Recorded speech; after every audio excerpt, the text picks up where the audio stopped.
حضرت علامہ مولانا محمد شعیب مدنی صاحب تشریف لا چکے ہیں۔ ان اشعار کے ساتھ بلا تاخیر میں حضرت کو دعوت خطاب دے رہا ہوں۔ سرور کہوں کہ مالک و مولا کہوں تجھے، سرور کہوں کہ مالک و مولا کہوں تجھے، باغ خلیل کا گل زیبا کہوں تجھے، تیرے تو بس عیب تناہی سے ہے بری، حیران ہوں میرے شاہ میں کیا کیا کہوں تجھے، حیران ہوں میرے شاہ میں کیا کیا کہوں تجھے۔ نعرہ سے استقبال کیجیے، نعرہ تکبیر، نعرہ رسالت، نعرہ رسالت، نعرہ تحقیق، حق چاہیے، نعرہ تحقیق، نعرہ تحقیق، نعرہ حیدری، نعرہ غوثیہ، علماء اہل سنت۔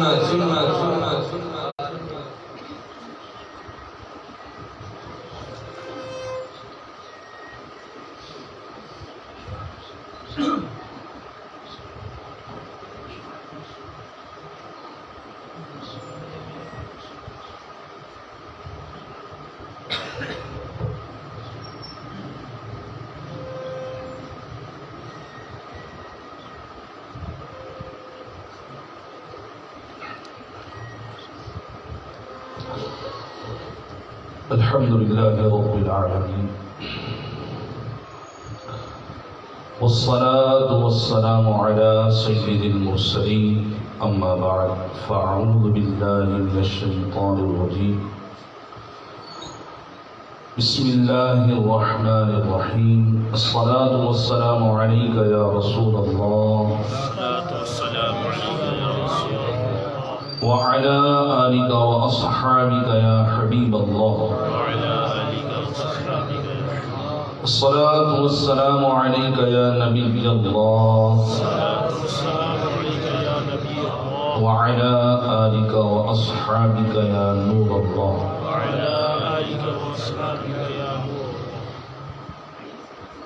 سرکار دو عالم نور مجسم صلی اللہ تعالی علیہ وآلہ وسلم پر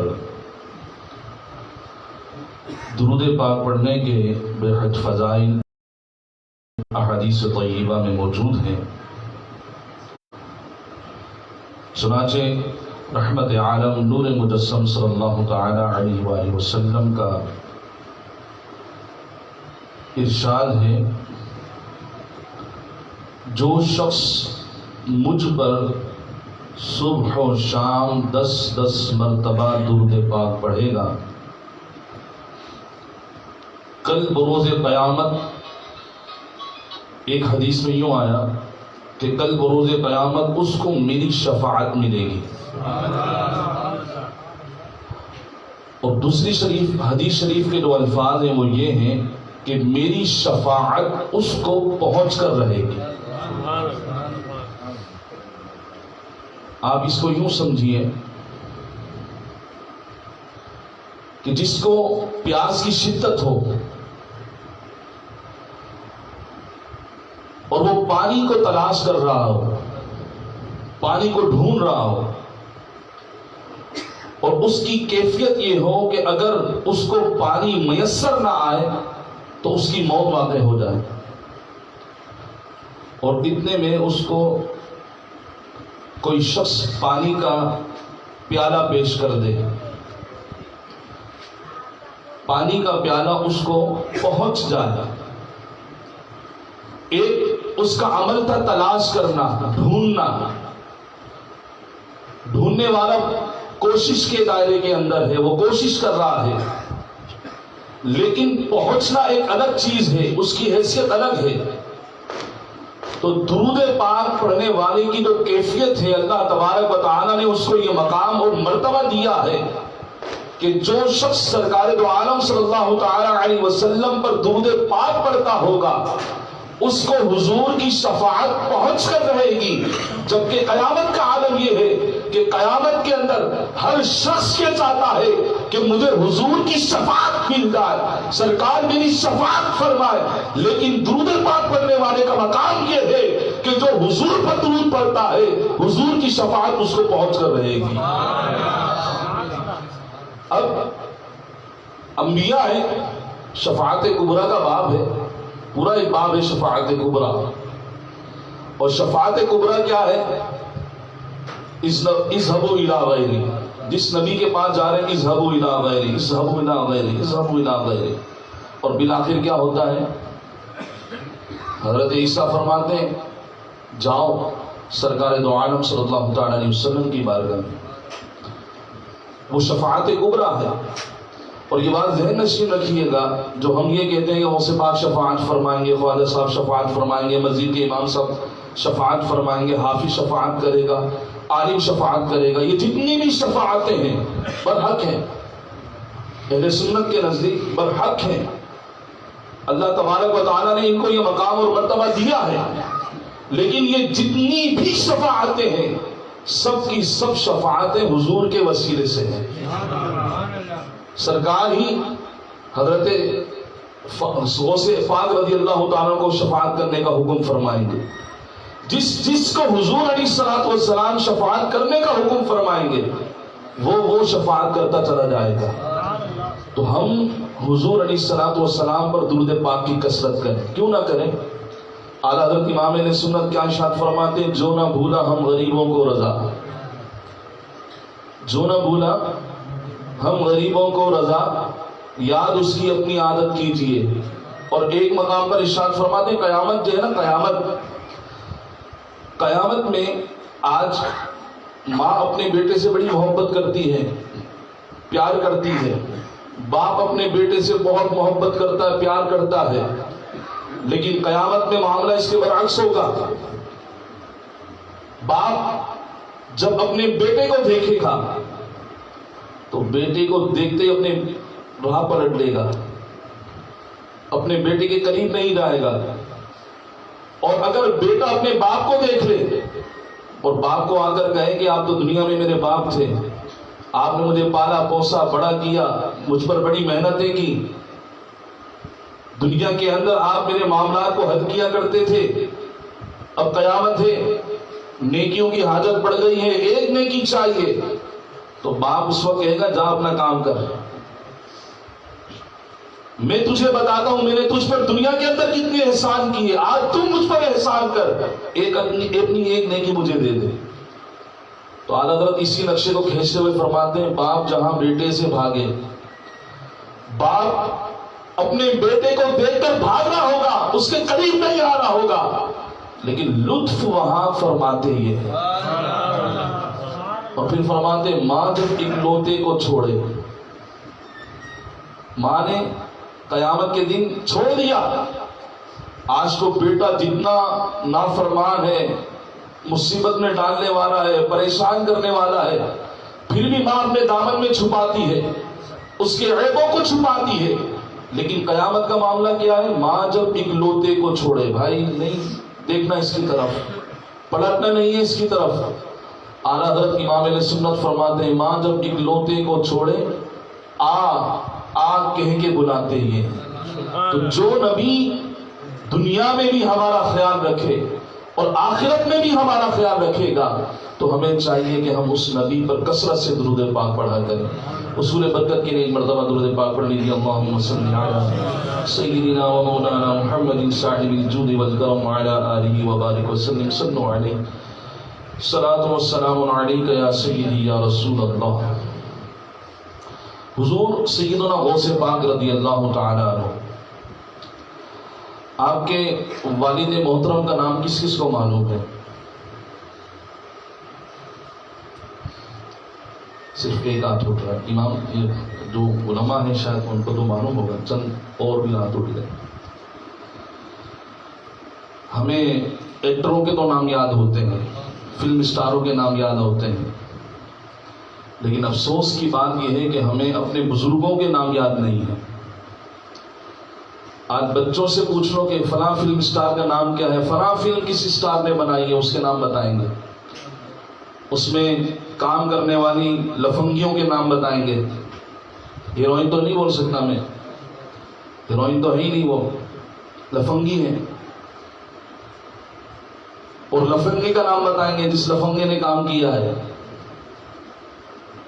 لیکن جب اسلاف کے بارے میں پوچھا جائے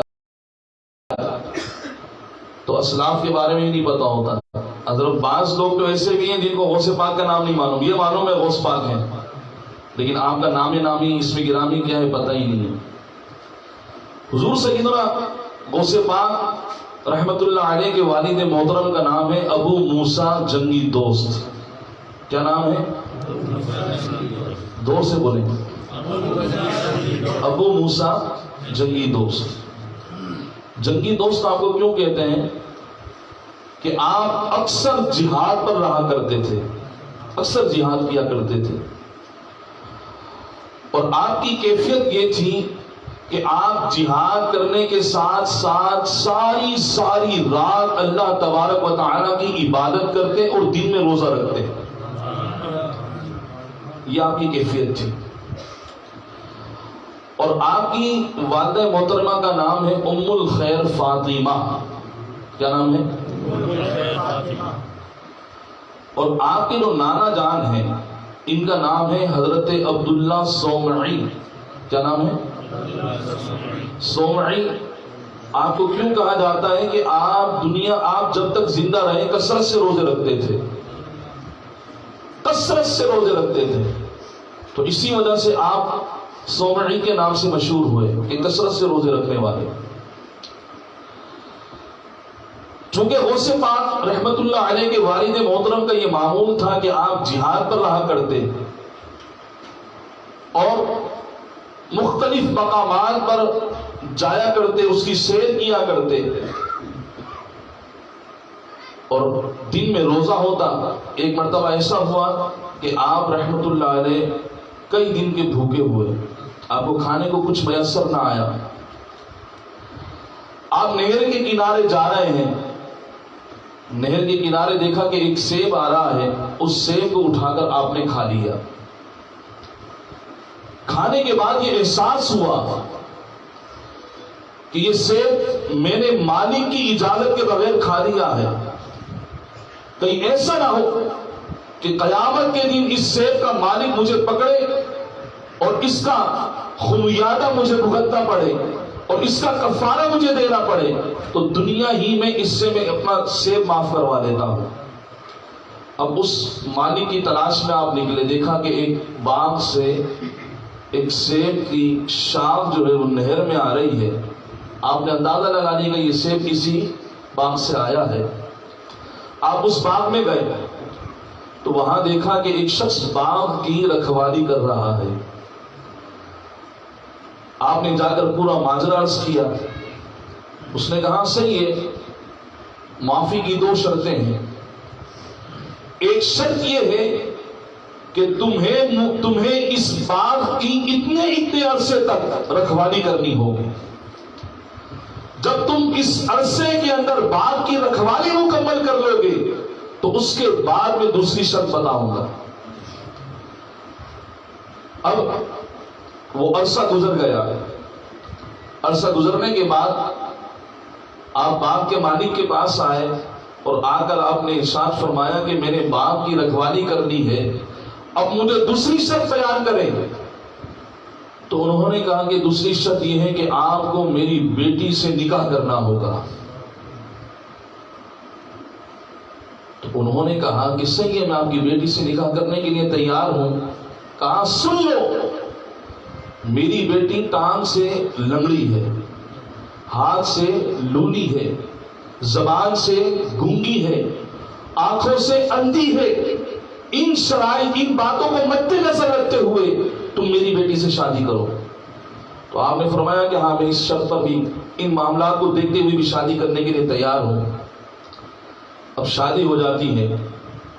شادی ہونے کے بعد جب غوث پاک رحمت اللہ علیہ کے والد محترم ابو موسیٰ جنگی دوست رحمت اللہ علیہ حجرہ عروسی میں داخل ہوتے ہیں تو آپ دیکھتے ہیں کہ ایک وہاں پر حسن کی پرکانہ عورت موجود ہے، انتہائی حسین اور جمیل لڑکی موجود ہے۔ آپ باہر آتے ہیں، باہر آپ کے سسر حضرت سیدنا عبداللہ صومعی رضی اللہ تعالیٰ عنہ کھڑے ہوتے ہیں۔ آپ ارشاد فرماتے ہیں بیٹا کیا ہوا؟ آپ فرماتے ہیں کہ آپ نے تو بتایا تھا کہ آپ کی بیٹی ٹانگوں سے لنگڑی ہے، ہاتھوں سے لونی ہے، زبان سے گونگی ہے اور آنکھوں سے اندھی ہے، وہاں پر تو ایک حسن کی پرکانہ موجود ہے۔ وہاں تو ایک حسن کی پرگانہ موجود ہے. تو آپ نے ارشاد فرمایا بیٹا میں نے اس کو ٹانگوں سے لنگڑی اس لیے کہا تھا کہ آج تک میری بیٹی نے اپنی ٹانگوں سے چل کر کوئی حرام کام نہیں کیا ہے, اپنے ہاتھوں کو آج تک حرام کام کی طرف بڑھایا نہیں ہے, اپنی زبان کو آج تک حرام کام کے لیے کھولا نہیں ہے, اور آج تک اس نے اپنی آنکھوں سے حرام چیز کو دیکھا نہیں. اس لیے میں نے اس کو ہاتھوں سے لونی, ٹانگوں سے لنگڑی, زبان سے گنگی اور آنکھوں سے اندھی کہا. اب مجھے آپ یہ بتائیں, اچھا ہمارے یہاں بھی رشتے دیکھے جاتے ہیں لڑکیوں کے, لڑکوں کے بھی دیکھتے ہیں, لیکن ہمارے یہاں کیا دیکھتے ہیں, لڑکے کے پاس گھر ہے کہ نہیں ہے, لڑکے کی نوکری کیسی ہے, لڑکے کے پاس کار ہو تو اور زیادہ اچھا ہے. جناب تمہارے نیارے ہو گئے, اس کا گھر اپنا ذاتی ہو تو اور اچھا ہو گیا, وہ اس کی اپنا خود کا کاروبار ہو یا کسی اور اچھی جگہ پر جاب کرتا ہو, تو ہم بھولے نہیں سماتے کہ ہماری بیٹی کا رشتہ اتنی اچھی جگہ سے آ گیا ہے. لیکن ہم یہ نہیں دیکھتے کہ یہ کمانے والا حرام کماتا ہے یا حلال کماتا ہے, یہ جو گھر اس نے بنایا ہے حرام سے بنایا ہے یا حلال سے بنایا ہے, تو اس نے گاڑی لی ہے, بنگلے لیے ہیں, جو کچھ لیا ہے اس نے یہ حرام سے لیا یا حلال سے لیا ہے. اب غور کرنے والی بات یہ ہے کہ غوث پاک رحمت اللہ علیہ کے والد محترم کے تقوی کا یہ عالم ہے کہ ساری رات اللہ تبارک و تعالیٰ کی عبادت کر رہے ہیں, اور رات کو عبادت کرنے کے بعد آپ کی کیفیت کیا ہے کہ آپ دن میں روزہ رکھ رہے ہیں, اور آپ کی والدہ کی تقوی کا عالم یہ ہے کہ آپ کے والدہ نے کسی قسم کا گناہ نہیں کیا ہے, اپنے آپ کو گناہوں سے بچایا ہے. تو اللہ تبارک و تعالیٰ ایسے لوگوں کو ایسی نیک اولاد سے نوازتا ہے. ایسی ماں باپ کے ہاں ایسی نیک اولاد پیدا ہوتی ہے, اور باپ نے حرام کام کیے ہو, ناجائز کام کیے ہو, اور وہ تمنا یہ رکھے, آرزو یہ رکھے کہ جناب میرا بیٹا بڑا نیک صالح متقی پرہیزگار ہو, میرا ہاتھ پکڑ کر مجھے جنت میں لے کر جائے. بلکہ اگر آپ نے اپنی اولاد کو حرام کھلایا تو آپ کی اولاد آپ کو جنت میں لے جانے کے بجائے آپ کو اپنے گھر سے ہاتھ کو پکڑ کے باہر نکالے گی, کہ آپ نے اس کو حرام کھلایا ہے. حرام نوانے کا سب سے پہلا جو اثر پڑتا ہے, علماء جو فرماتے ہیں, صوفیہ جو فرماتے ہیں, اس کا اثر یہ پڑتا ہے کہ اللہ تبارک و تعالیٰ ادب اس سے چھین لیتا ہے, ادب ختم ہو جاتا ہے. آج اولیاء کی شان کے اندر, صحابہ کی شان کے اندر, حضور کی شان کے اندر جو نازیبہ کلمات بکتے ہیں, اللہ تبارک و تعالیٰ ان سے ادب کا مادہ چھین لیتا ہے. جب ان سے ادب کو چھین لیا جاتا ہے تو پھر جو چاہے وہ کرتے پھرتے ہیں. اب آپ غور کریں کہ سرکار غوث پاک رحمت اللہ علیہ کے والدین کتنے نیک طبیعت تھے. جبھی تو جب آپ مدرسے میں پڑھنے کے لیے گئے تو قاری صاحب نے فرمایا اعوذ باللہ من الشیطان الرجیم. آپ نے اعوذ باللہ من الشیطان الرجیم پڑھنے کے بعد پہلا پارہ پڑھا, دوسرا پڑھا, تیسرا پڑھا, چوتھا پڑھا, 15واں پڑھا, 16واں پڑھا, 17واں پڑھا, یہاں تک کہ آپ نے 18 پارے پڑھ کر سنا دیے. اب قاری صاحب کیا پوچھتے ہیں کہ مزید کیوں نہیں سناتے؟ آپ نے ارشاد فرمایا ماں کے پیٹ میں جب تھا تو اتنے پارے سنے تھے, میں نے اپنی ماں کے پیٹ میں اتنے پارے سنے ہیں. اور آج کی کیفیت کیا ہے؟ الامان والحفیظ کہ جب عورت خوشخبری سے ہو تو وہ اللہ کا ذکر سننے کے بجائے, کلام پاک سننے کے بجائے, اللہ تبارک و تعالیٰ کا ذکر کرنے کے بجائے, حضور علیہ الصلوۃ والسلام پر درود پاک پڑھنے کے بجائے وہ گانے سننے میں لگ جاتی ہے, وہ عجیب و غریب قسم کے معاملات میں لگ جاتی ہے, اور نتیجتاً معاملہ برعکس نکلتا ہے. ایک شخص نے ایک بزرگ سے کہا کہ میں رات کو جب سوتا ہوں تو خواب بہت اچھے دیکھتا ہوں, مجھے خواب بہت اچھے نظر آتے ہیں. تو انہوں نے اس کو فرمایا کہ اس میں تیرا کوئی کمال نہیں ہے, اس میں تیری بیوی کا کمال ہے, جو تجھے روٹیاں بنا کر دیتی ہے تو ذکر و اذکار کر کے بنا کر دیتی ہے. جب تیری بیوی روٹیاں بناتی ہے تو وہ سرکار دو عالم صلی اللہ تعالی علیہ وسلم پر درود پاک پڑھتی ہے، اللہ تبارک و تعالیٰ کا ذکر کرتی ہے، جبھی تجھے اتنے اچھے اچھے خواب نظر آتے ہیں۔ تو روٹی بناتے وقت عورت ذکر و اذکار کرے تو اس کی روٹی کا اثر مرد کو خواب میں اچھی اچھی صورتوں میں نظر آئے۔ تو جو عورت اپنے پیٹ میں ایک بچے کو لیے ہو اور وہ اللہ تبارک و تعالیٰ کا ذکر کرے تو اللہ تبارک و تعالیٰ کے ذکر کی برکت سے اس کے پیٹ میں جو بچہ موجود ہے اس پر کتنا اچھا اثر پڑے گا۔ جب بعض لوگ جب یہ کرامت سنتے ہیں نا اس بات کی، تو وہ یہ کہتے ہیں کہ یہ کیسے ہو سکتا ہے کہ بچہ جو ہے وہ ماں کے پیٹ میں اور 18 پارے پڑھ لے اور سن لے، اس کو یاد ہو جائے، یہ کیسے ہو سکتا ہے؟ اللہ چاہے تو سب کچھ ہو سکتا ہے۔